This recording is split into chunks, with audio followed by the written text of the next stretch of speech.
Hello, second graders. Welcome to Read Aloud with me, Miss Taylor.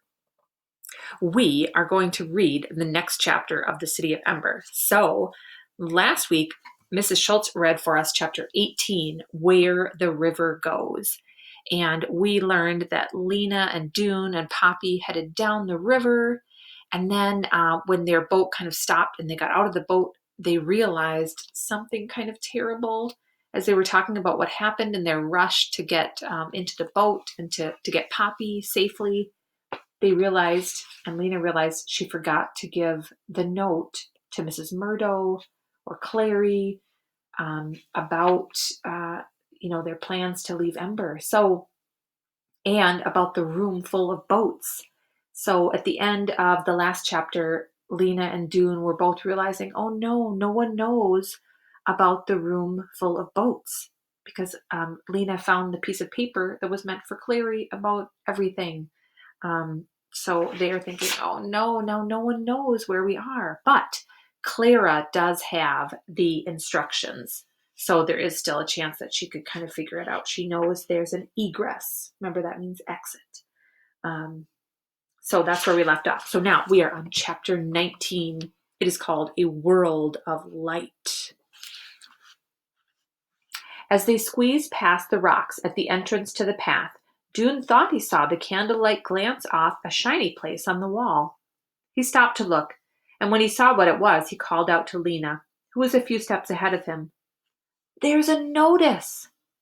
It was a framed sign, bolted to the stone, a printed sheet behind a piece of glass. Dampness had seeped under the glass and made splotches on the paper, but by holding their candles up close, they could read it. And I can show you. It says, "Welcome, refugees from Ember. This is the final stage of your journey. Be prepared for a climb that will take several hours. Fill your bottles with water from the river. We wish you good fortune. The Builders."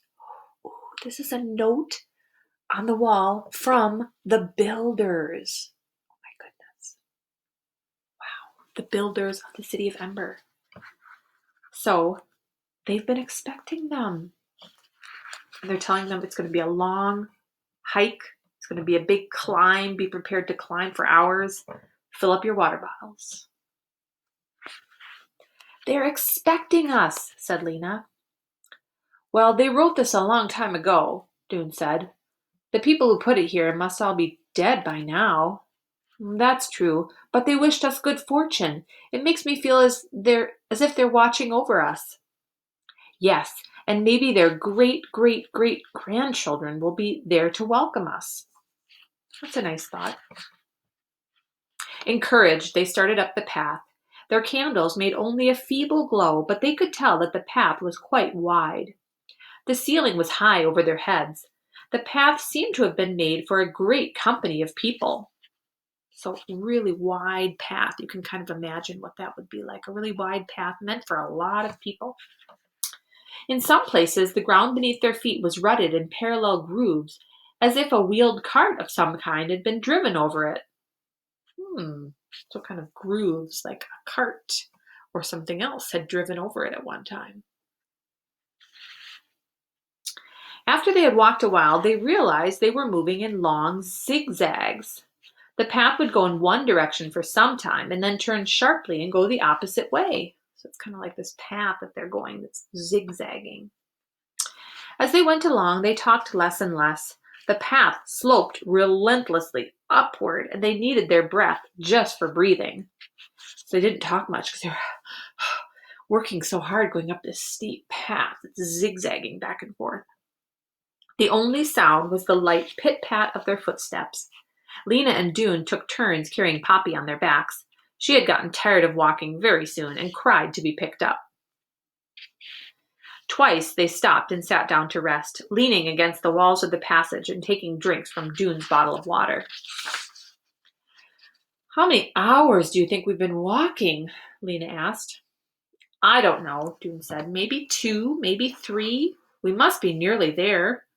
They climbed on and on. Their first candles had long ago burned down to the last inch, as had their second candles. Finally, when their third ones were about halfway gone, Lena began to notice that the air smelled different. It's like something smells different in the air. The cold, sharp-edged rock smell of the tunnel was changing to something softer. A strange, lovely smell. What is that? As they rounded a corner, a gust of this soft air swept past them, and their candles went out.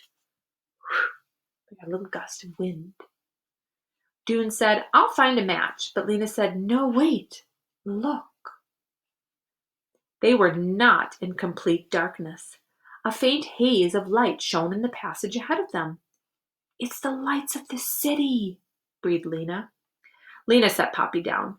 "Quick, Poppy," she said, and Poppy began to trot, keeping close at Lena's heels. The strange, lovely smell in the air grew stronger. The passage came to an end a few yards farther along, and before them was an opening like a great empty doorway. Great empty doorway in front of them. Without a word, Lena and Dune took hold of each other's hands, and Lena took hold of Poppy's. They're like, it's so amazing. They just held hands. When they stood in the doorway and looked out, they saw no new city at all, but something infinitely stranger. A land vast and spacious beyond any of their dreams, filled with air that seemed to move. In Ember, they didn't have moving air. They didn't have wind. And lit by a shining silver circle hanging in an immense black sky. There's a shining silver circle in a black sky.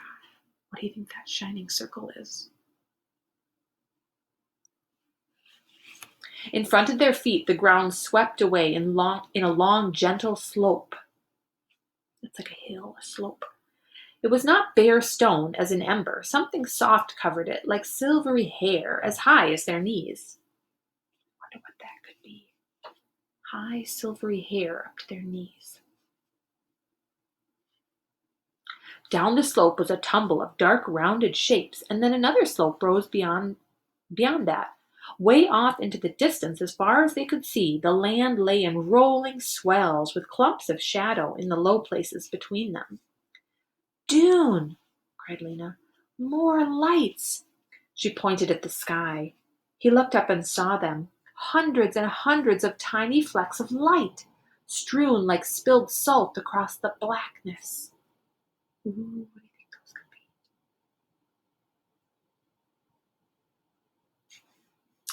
"Oh," he whispered.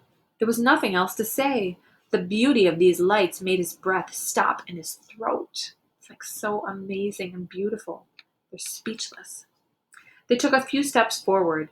Dune bent to feel the strands that grew out of the ground, almost higher than Poppy's head. They were cool and smooth and soft, and there was dampness on them. They were kind of damp, a little bit wet. "Breathe," said Lena. She opened her mouth and took in a long breath of air. Dune did the same. "It's sweet," he said. "So full of smells." They held their hands out to feel the long stems as they waded slowly through them. The air moved against their faces and in their hair. "Hear those sounds?" said Dune. A high, thin, chirping sound came from somewhere nearby. It was repeated over and over like a question. Some kind of high, chirping sound. I wonder what that could be.